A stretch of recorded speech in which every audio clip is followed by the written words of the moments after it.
All right, so your son just got diagnosed with type 1 diabetes, and you, when you were pregnant with him, had gestational diabetes.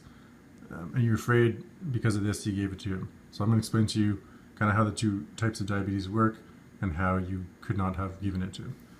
So your son has type 1 diabetes, and that's characterized by a autoimmune attack on the pancreas, which is what this little thing here is, which is kind of like the office.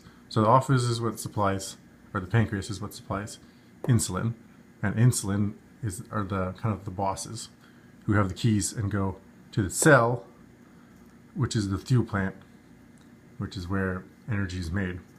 And your son doesn't have insulin. He doesn't have any of these guys who can come and unlock the doors for the workers, who are glucose, to go into your fuel plant to make energy. So they're locked out, they can't get in, no fuel is produced, no energy is produced. So your son is what's called insulin dependent. So he cannot make insulin to let glucose enter the cell.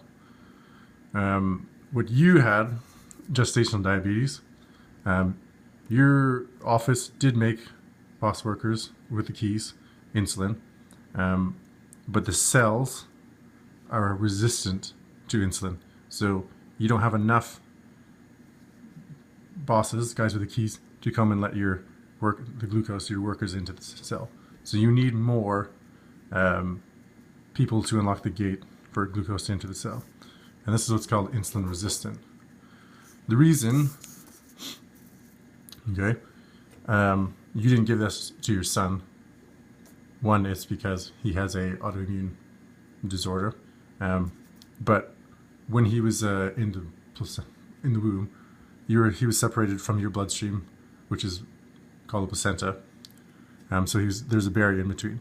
So your bloodstreams never crossed. So this highway, is your son's bloodstream. He's got trucks on the road, and that's kind of like the red blood cells, or they carry the nutrients, they carry the vitamins, the minerals, everything he needs.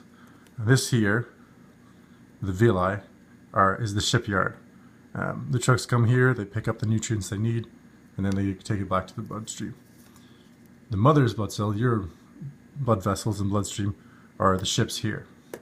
They carry and transport all the nutrients and all the good stuff that your child needs, and you need, through your blood system, which is like the canal here, the ocean.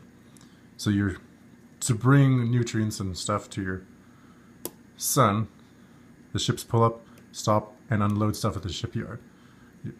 The bloodstreams never cross those, so like your ships, your bloodstream cannot go on his highway, and his trucks cannot go on your canal.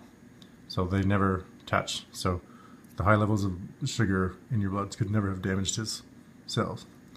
Obviously, this analogy is oversimplified, so take it with a grain of salt, but that's kind of how it works.